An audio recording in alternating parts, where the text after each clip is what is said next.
What is going to come of this place, right? You might be looking at these protests in Hong Kong and think, all right, that's so far on the other side of the earth, so not on our side of the earth, so not us here. Dr. Ben Carson says you might want to listen up and you might want to pay attention because whatever's going on there could be an issue here. What do you mean, Doctor? Explain.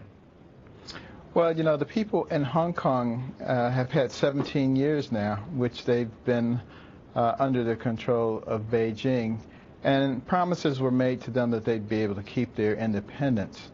And they were also promised that in 2017 they could have independent elections for their leaders. And more recently, Beijing has indicated that they could have those elections, but the people running for election would have to be sanctioned by Beijing. So obviously the people are starting to say, wait a minute, what's happening to our freedom? And that causes an enormous amount of anxiety. They're also thinking back to what happened at Tiananmen Square back in 1989. And this is occasioning a great deal of anxiety. In this country, we also have a situation where people are starting to become less trustful of the government. We have enormous financial potential instability because of the level of our debt. The only reason we can sustain a debt of that nature is because we can manipulate money. You know, we can print money. What if we couldn't print money with that level of debt, not to mention all the unfunded liabilities? Well, the fact of the matter is, you know, Ben, we can, and we do, and we have, and we probably will continue to do so. So the experts I talked to on this tell Dr. Carson to take a chill pill. He has nothing to worry about. What do you say? Well, I've got more to add. We also have the threat of ISIS and other terrorist organizations that could impinge upon us. We have, you know, the capability of Iran to develop nuclear weapons. We have instability going on in the Western Pacific with the expansionism of China. We have Putin's threats.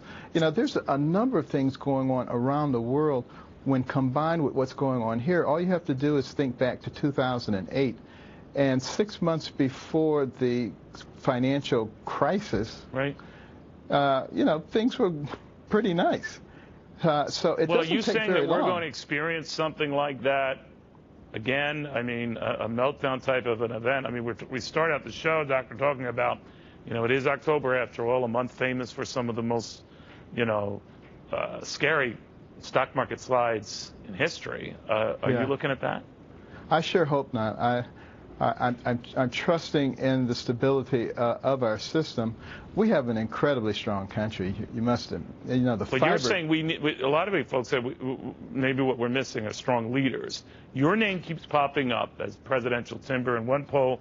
Actually, you're well into double digits, over 20% here, and it's raising maybe a growing interest in you as a prospective candidate.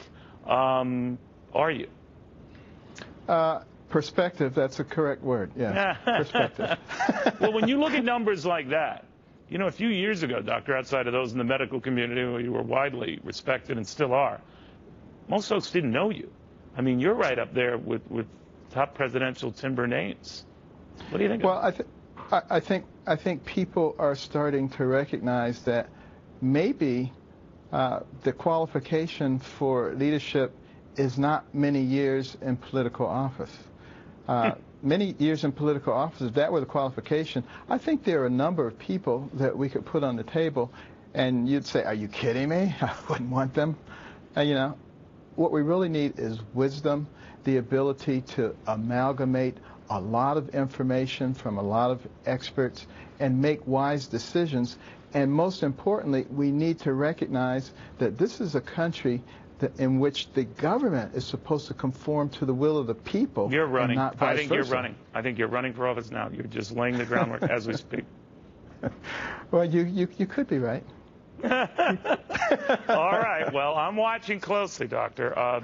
Ben Carson, it's always a pleasure, sir. I appreciate it. My pleasure. Thank you, Neil. Meanwhile, what the bleep? Why the Washington Redskins are about to be the Washington Redskins, or what?